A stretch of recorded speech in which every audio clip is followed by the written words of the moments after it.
Thank you very kindly, my friends.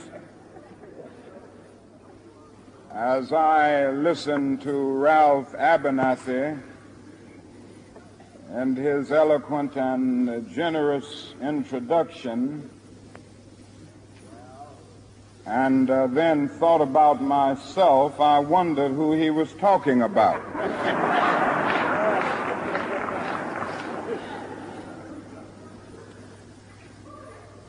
It's always good to have your closest friend and associate to say something good about you. And Ralph Abernathy is the best friend that I have in the world. I'm delighted to see each of you here tonight in spite of a storm warning.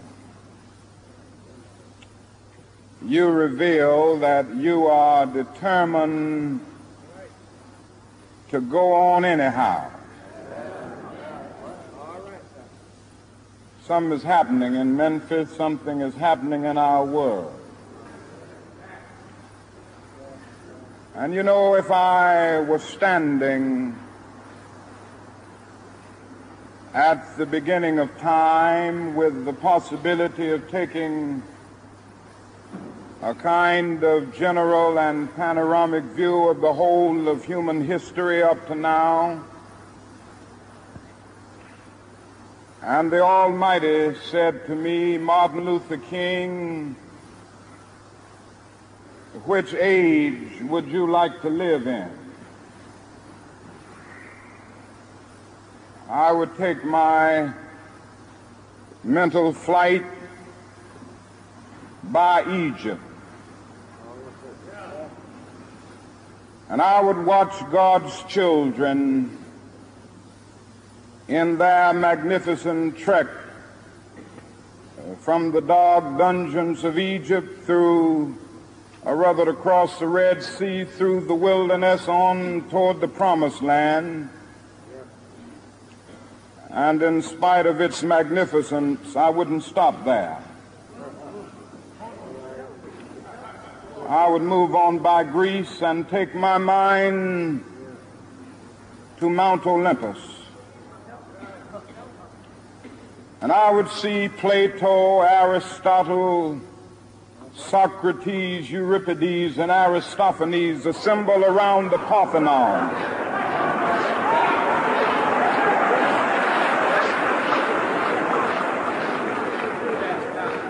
And I would watch them around the Parthenon as they discussed the great and eternal issues of reality, but I wouldn't stop there. I would go on even to the great heyday of the Roman Empire. And I would see developments around there through various emperors and leaders. But I wouldn't stop there. I would even come up to the day of the Renaissance and get a quick picture of all that the Renaissance did for the cultural and aesthetic life of man, but I wouldn't stop there. I would even go by the way that the man for whom I'm named had his habitat. And I would watch Martin Luther as he tacks his 95 Theses on the door at the Church of Wittenberg, but I wouldn't stop there.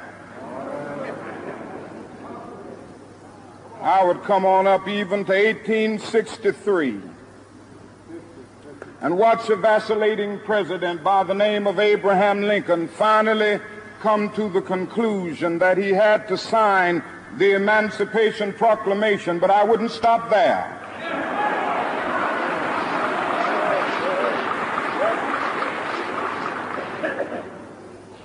I would even come up to the early 30s and see a man grappling with the problems of the bankruptcy of his nation and come with an eloquent cry that we have nothing to fear but fear itself. But I wouldn't stop there. Strangely enough, I would turn to the Almighty and say, if you allow me to live just a few years in the second half of the 20th century, I will be happy.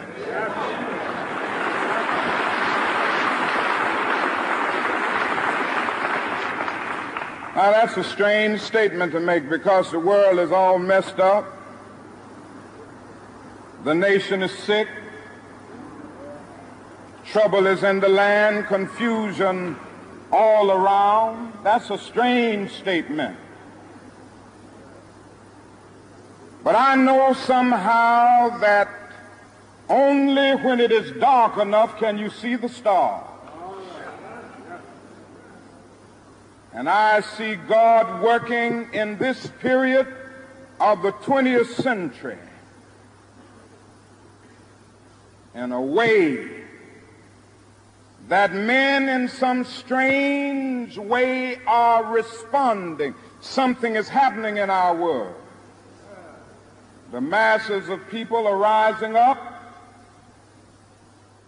and wherever they are assembled today, whether they are in Johannesburg, South Africa, Nairobi, Kenya, Accra, Ghana, New York City, Atlanta, Georgia, Jackson, Mississippi, or Memphis, Tennessee, the cry is always the same: we want to be free.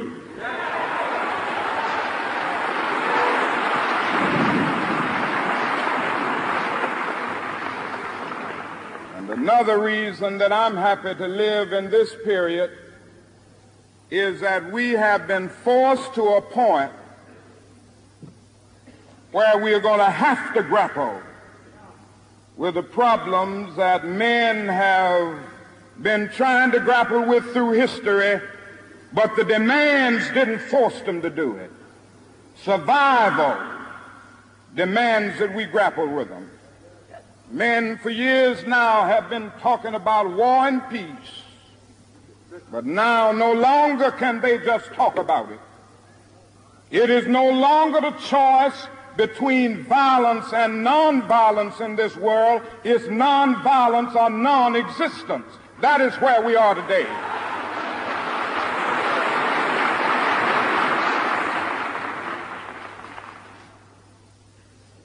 And also in the human rights revolution, if something isn't done and done in a hurry to bring the colored peoples of the world out of their long years of poverty, their long years of hurt and neglect, the whole world is doomed.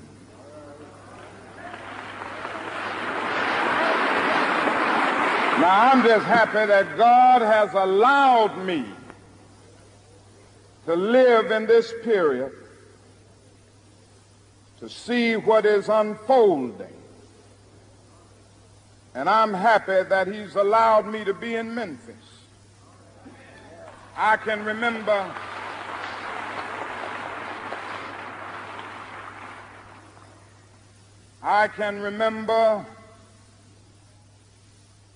when Negroes were just going around, as Ralph has said, so often scratching where they didn't itch and laughing when they were not tickled.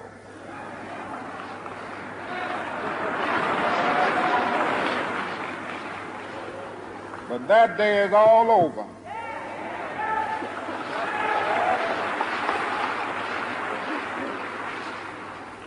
We mean business now, and we are determined to gain our rightful place in God's world.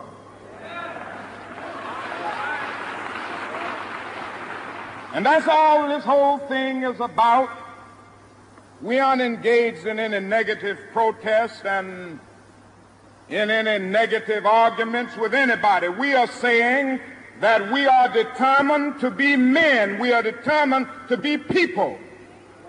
We are saying We are saying that we are God's children. And if we are God's children, we don't have to live like we are forced to live. Now, what does all of this mean in this great period of history? It means that we've got to stay together. We've got to stay together and maintain unity. You know, whenever Pharaoh wanted to prolong the period of slavery in Egypt, he had a favorite formula for doing it. What was that? He kept the slaves fighting among themselves.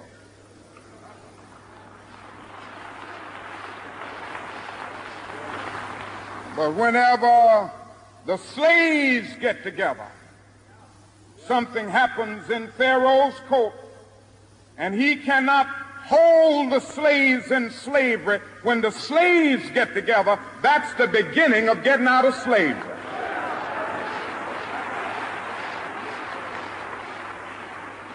Now let us maintain unity. Secondly, let us keep the issues where they are. The issue is injustice. The issue is the refusal of Memphis to be fair and honest in its dealings with its public servants who happen to be sanitation workers.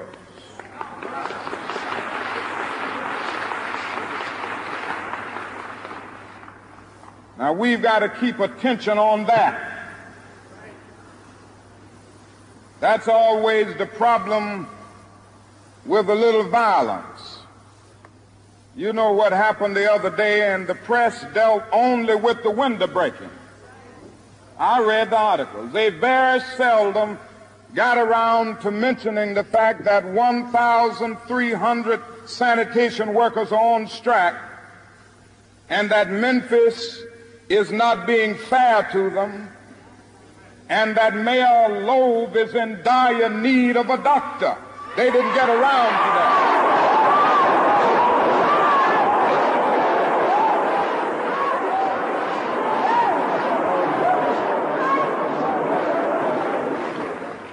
Now we're going to march again, and we've got to march again in order to put the issue where it is supposed to be.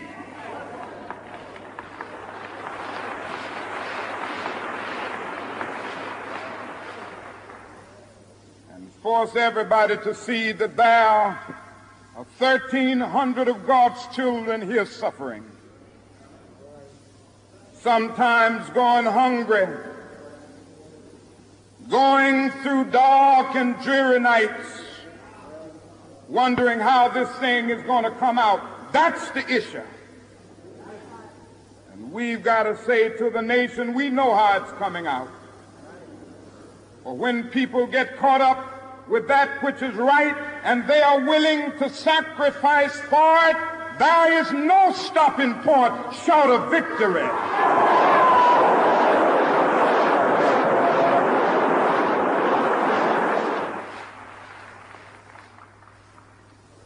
We aren't going to let any mace stop us. We are masters in our nonviolent movement in disarming police forces. They don't know what to do. I've seen them so often. I remember in Birmingham, Alabama, when we were in that majestic struggle there. We would move out of the 16th Street Baptist Church day after day. By the hundreds we would move out, and Bull Connor would tell them to send the dogs forth. And they did come. But we just went before the dogs singing, ain't gonna let nobody turn me around.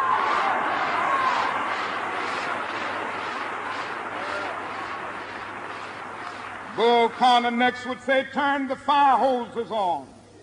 And as I said to you the other night, Bull Connor didn't know history. He knew a kind of physics that somehow didn't relate to the trans physics that we knew about. And that was the fact that there was a certain kind of fire that no water could put out.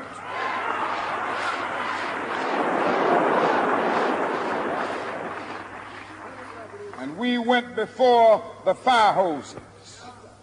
We had known water. If we were Baptists or some other denominations, we had been immersed. If we were Methodists and some others, we had been sprinkled. But we knew water. That couldn't stop us. And we just went on before the dogs, and we would look at them, and we'd go on before the water hoses, and we would look at it. And we just go on singing, over my head I see freedom in the air. And then we would be thrown into paddy wagons, and sometimes we were stacked in there like sardines in a can. And they would throw us in, and old Bull would say, take them off. And they did, and we would just go on in the paddy wagon singing, we shall overcome. And every now and then we'd get in jail, and we'd see the jailers looking through the windows, being moved by our prayers and being moved by our words and our songs. And there was a power there which Bull Connor couldn't adjust to. And so we ended up transforming Bull into a steer, and we won our struggle in Birmingham.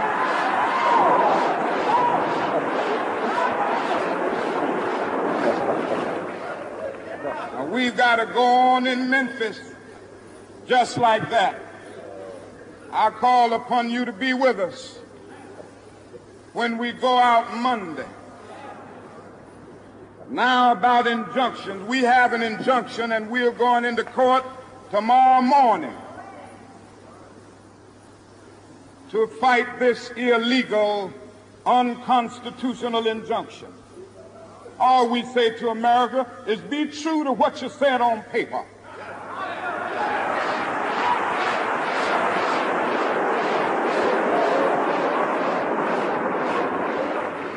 If I lived in China or even Russia or any totalitarian country, maybe I could understand some of these illegal injunctions. Maybe I could understand the denial of certain basic First Amendment privileges because they haven't committed themselves to that over there. But somewhere I read of the freedom of assembly. Somewhere I read of the freedom of speech. Somewhere I read of the freedom of press. Somewhere I read that the greatness of America is the right to protest for right.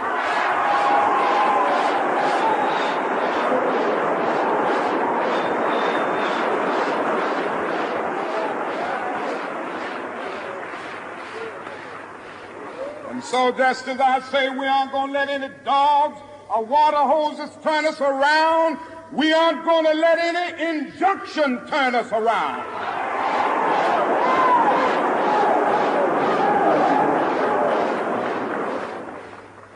We are going on. We need all of you. And you know what's beautiful to me? Is to see all of these ministers of the gospel. It's a marvelous picture. Who is it that is supposed to articulate the longings and aspirations of the people more than the preacher? Somehow the preacher must have a kind of fire shut up in his bones. And whenever injustice is around, he must tell it. Somehow the preacher must be an Amos. He said, when God speaks, who can but prophesy? Again with Amos, let justice roll down like waters and righteousness like a mighty stream. Somehow the preacher must say with Jesus, the Spirit of the Lord is upon me because he has anointed me. And he's anointed me to deal with the problems of the poor. And I want to commend the preachers under the leadership of these noble men. James Lawson, one who has been in this struggle for many years. He's been to jail for struggling. He's been kicked out of Vanderbilt University for this struggling, but he's still going on fighting for the rights of his people.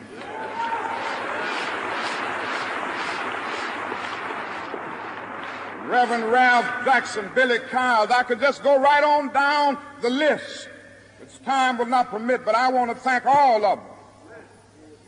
And I want you to thank them, because so often preachers aren't concerned about anything but themselves.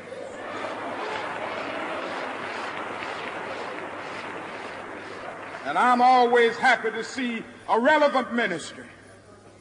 It's all right to talk about long white robes over yonder and all of its symbolism. But ultimately, people want some suits and dresses and shoes to wear down here.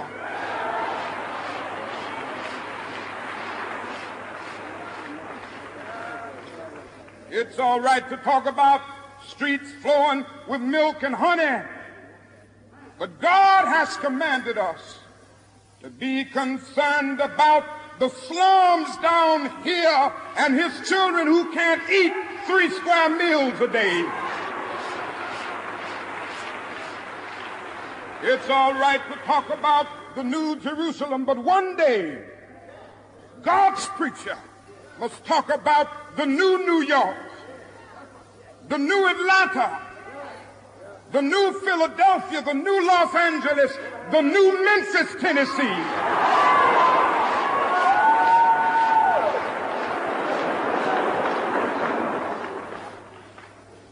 This is what we have to do. Now, the other thing we'll have to do is this. Always anchor our external direct action with the power of economic withdrawal. Now, we are poor people. Individually, we are poor when you compare us with white society in America. We are poor. Never stop, forget that collectively, that means all of us together, collectively we are richer than all the nations in the world with the exception of 9. Did you ever think about that?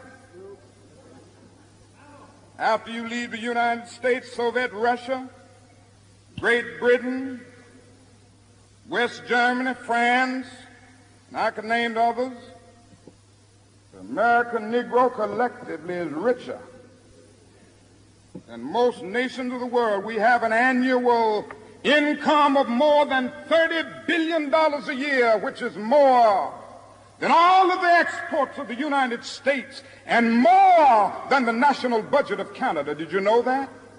That's power right there if we know how to pool it.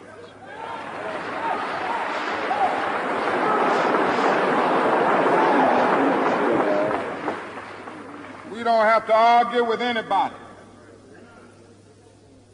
We don't have to curse and go around acting bad with our words.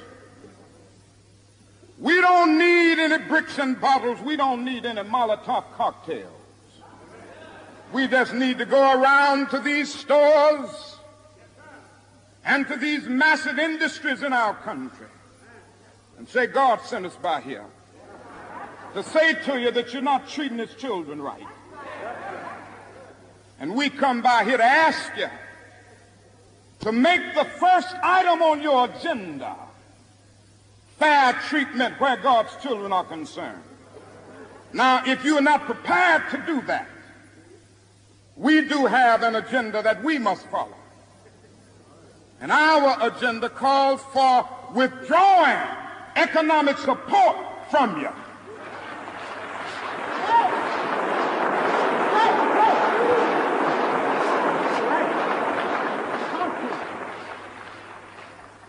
So as a result of this, we're asking you tonight to go out and tell your neighbors not to buy Coca-Cola in Memphis.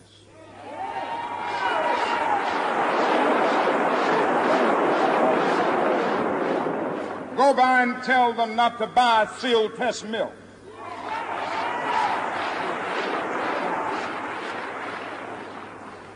Tell them not to buy, what is the other bread? Wonder Bread. And what is the other bread, come to Jesse? Tell them not to buy Hart's bread.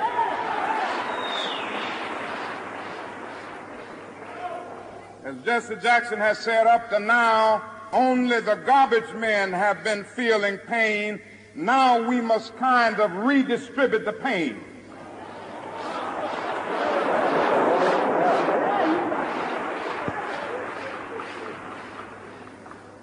We are choosing these companies because they have been fair in their hiring policies,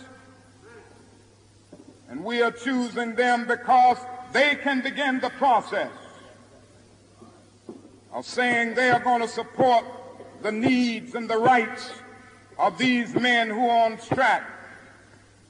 And then they can move on downtown and tell Mayor Loeb to do what is right.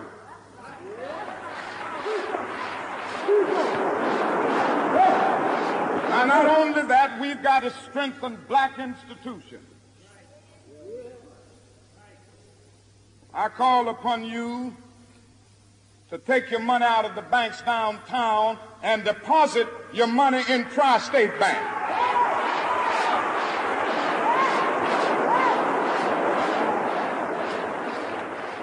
We want a bank-in movement in Memphis.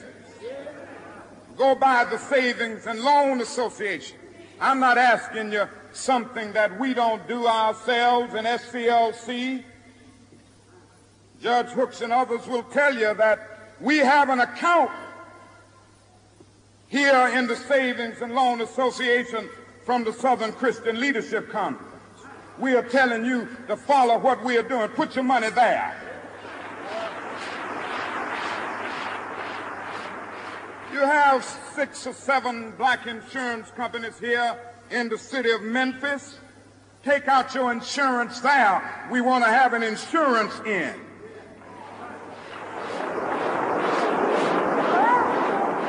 Now, these are some practical things that we can do. We begin the process of building a greater economic base, and at the same time, we are putting pressure where it really hurts. I ask you to follow through here. Now let me say, as I move to my conclusion, that we've got to give ourselves to this struggle until the end. Nothing would be more tragic than to stop at this point in Memphis. We've got to see it through.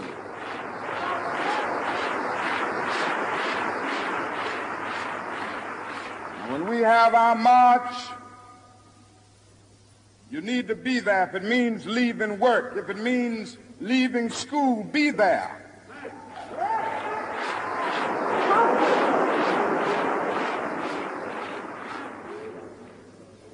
Be concerned about your brother. You may not be on strike, but either we go up together or we go down together.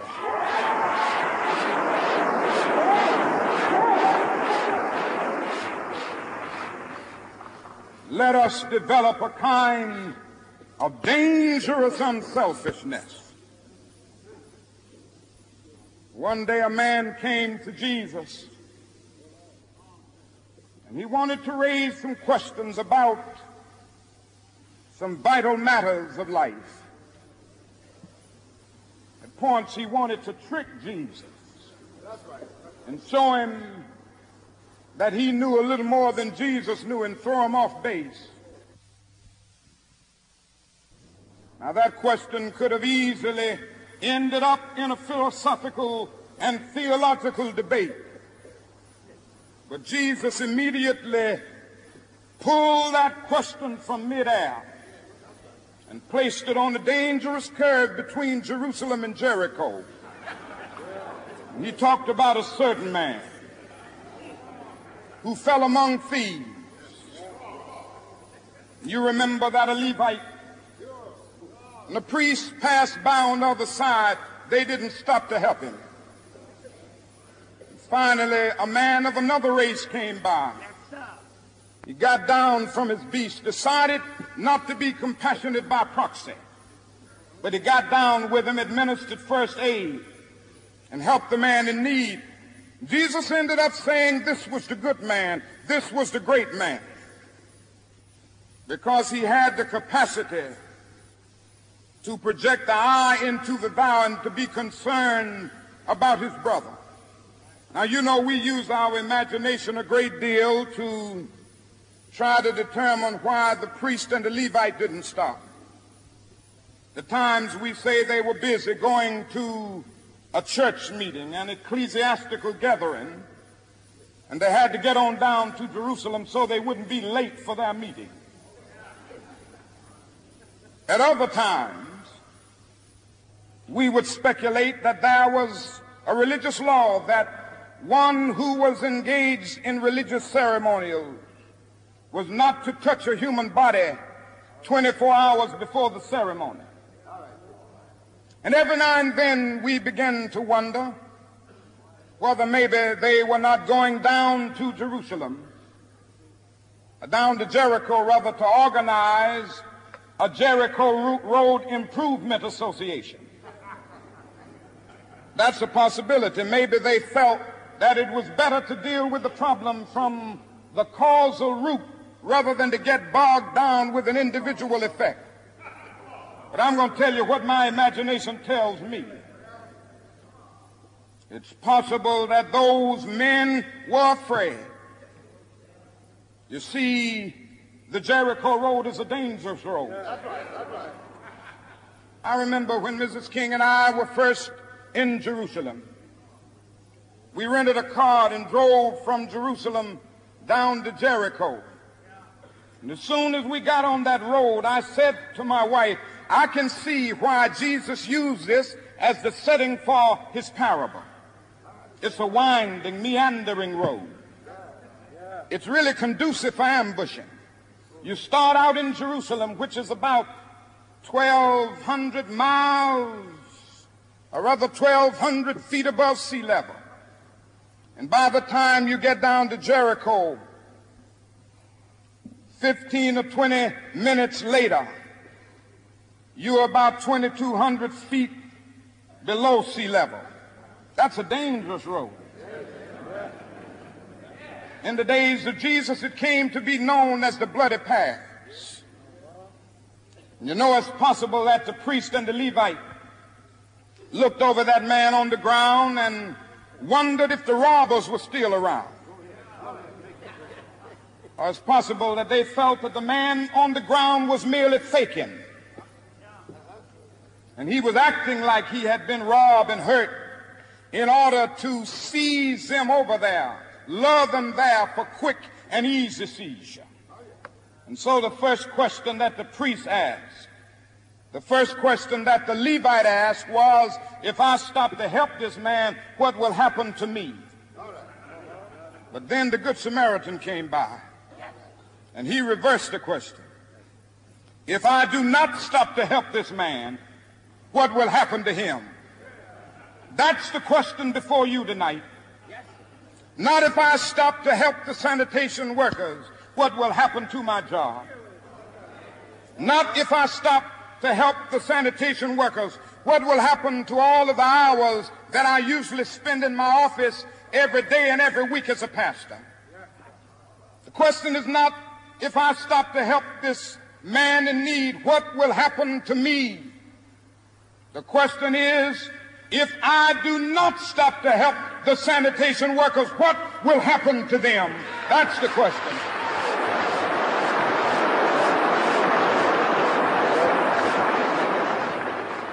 Let us rise up tonight with a greater readiness. Let us stand with a greater determination, and let us move on in these powerful days, these days of challenge, to make America what it ought to be. We have an opportunity to make America a better nation. And I want to thank God once more for allowing me to be here with you. You know, several years ago I was in New York City autographing the first book that I had written. And while sitting there autographing books, a demented black woman came up. The only question I heard from her was, "Are you Martin Luther King?" And I was looking down writing, and I said, "Yes." The next minute I felt something beating on my chest. Before I knew it, I had been stabbed by this demented woman. I was rushed to Harlem Hospital. It was a dark Saturday afternoon. That blade had gone through, and the x-rays revealed that the tip of the blade was on the edge of my aorta, the main artery. And once that's punctured, you're drowned in your own blood. That's the end of you. It came out in the New York Times the next morning that if I had merely sneezed, I would have died. Well, about 4 days later, they allowed me, after the operation, after my chest had been opened and the blade had been taken out, to move around in the wheelchair in the hospital. They allowed me to read some of the mail that came in, and from all over the states and the world, kind letters came in. I read a few, but one of them I will never forget. I had received one from the president and the vice president. I've forgotten what those telegrams said. I'd received a visit and a letter from the governor of New York, but I've forgotten what that letter said. But there was another letter that came from a little girl, a young girl, who was a student at the White Plains High School. And I looked at that letter, and I'll never forget it. It said simply, "Dear Dr. King, I am a 9th grade student at the White Plains High School." She said, "While it should not matter, I would like to mention that I'm a white girl. I read in the paper of your misfortune and of your suffering. And I read that if you had sneezed, you would have died. And I'm simply writing you to say that I'm so happy that you didn't sneeze. And I want to say tonight,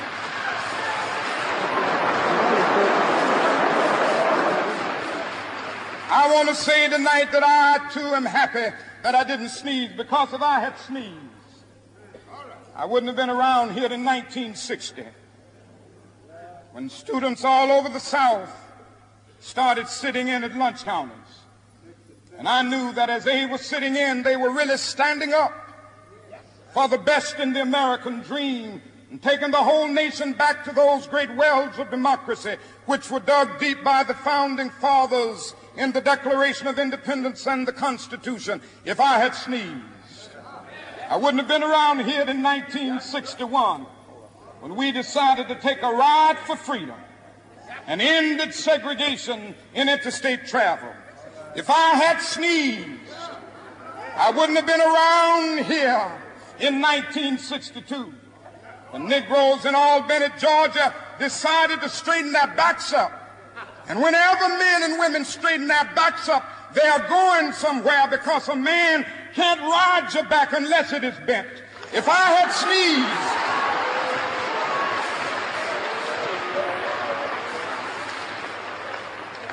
sneezed, I wouldn't have been here in 1963.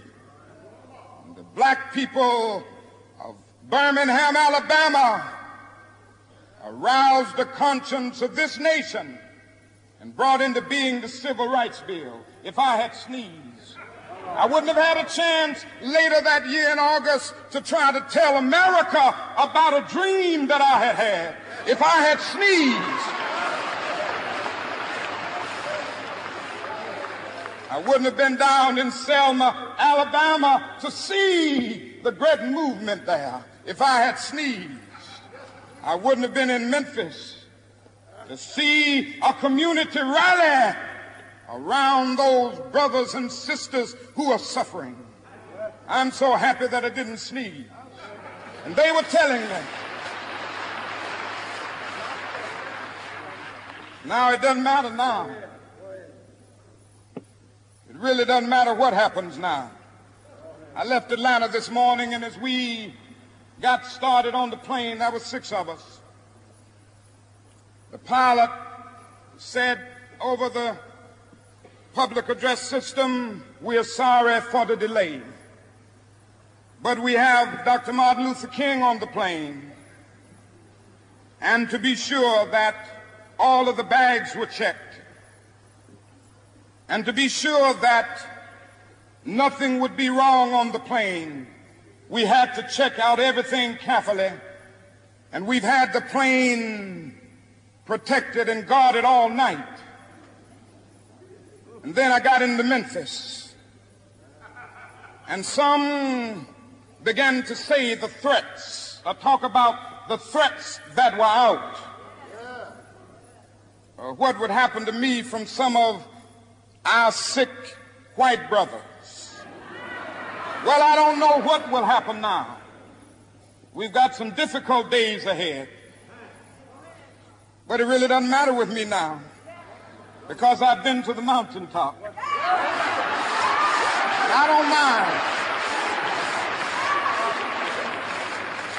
Like anybody, I would like to live a long life. Longevity has its place. But I'm not concerned about that now. I just want to do God's will. And He's allowed me to go up to the mountain.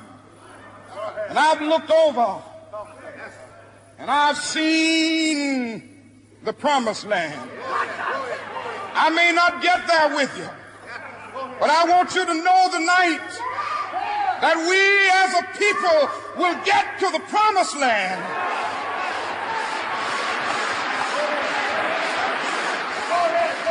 So I'm happy tonight. I'm not worried about anything. I'm not fearing any man. Mine eyes have seen the glory of the coming of the Lord.